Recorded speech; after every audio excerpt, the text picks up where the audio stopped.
Okay, today I'd like to talk about Witch Mountain. And those of you who have seen my documentary, Spirituality in Film, know that the film Escape to Witch Mountain is something that I have a great fondness for from my childhood.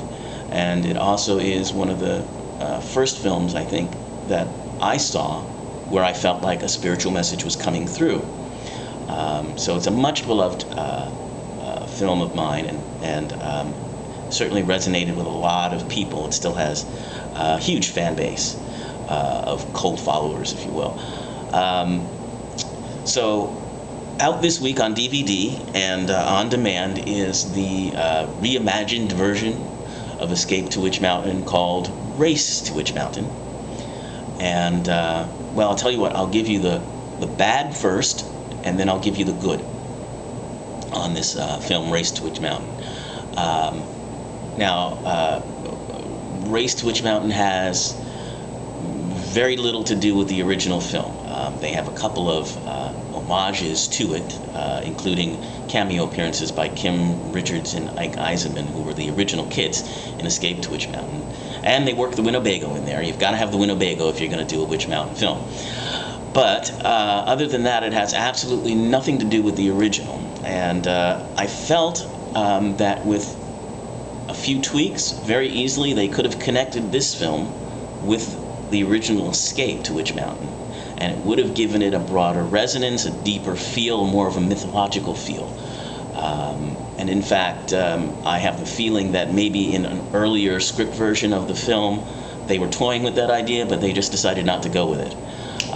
But I wish they had, because it would have given it a lot more power as a film. One of the powerful things about Escape to Witch Mountain is the fact that when you first see the film, you don't know what the kids are. You know they have these powers, but you don't know what they are, and they don't know what they are. So it's this process of discovering who they really are that is so intriguing and so mysterious, and to me it gives you a spiritual sort of parallel of discovering who we really are. And I think that's why it resonated with me, and certainly with a lot of other people, including some of the actors in the film who speak about that as well. Race to Witch Mountain doesn't have any of that. The kids come in already knowing who they are, and they're here to save the planet, basically. That's what they're here to do. So that whole element of it is not there.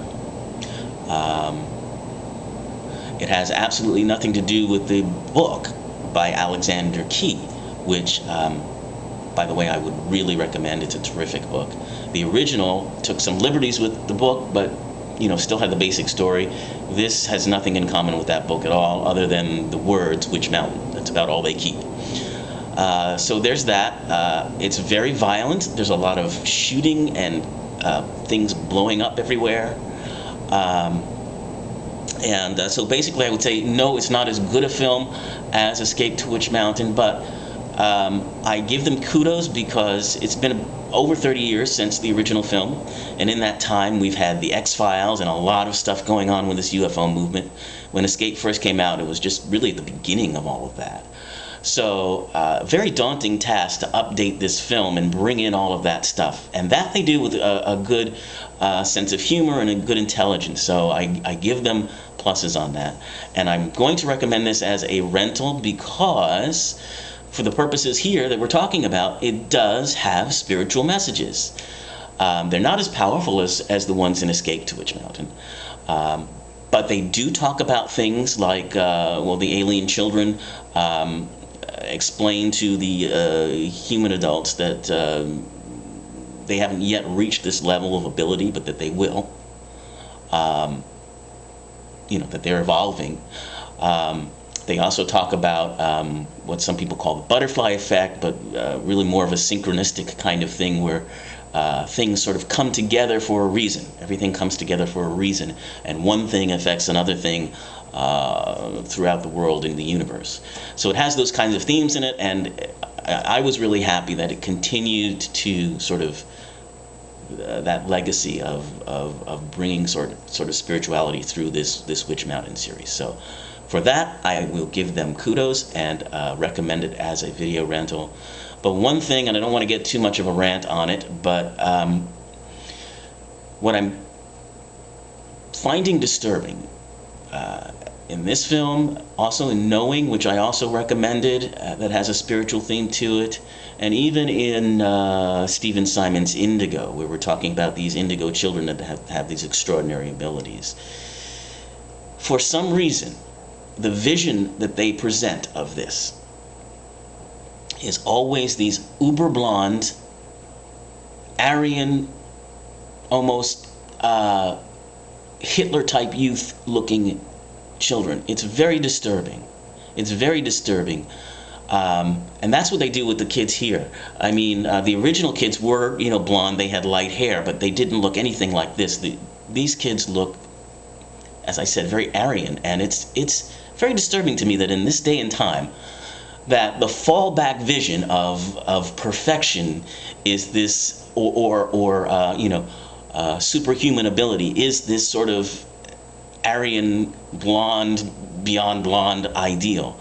So I challenge filmmakers to have a more imaginative vision, a more inclusive vision of what that might look like. I really challenge you to use your imagination and use your intuition to break out of that kind of vision, because it really is very disturbing that, here in the 21st century we're still portraying this that way. Anyway, that's enough of that. See you next time.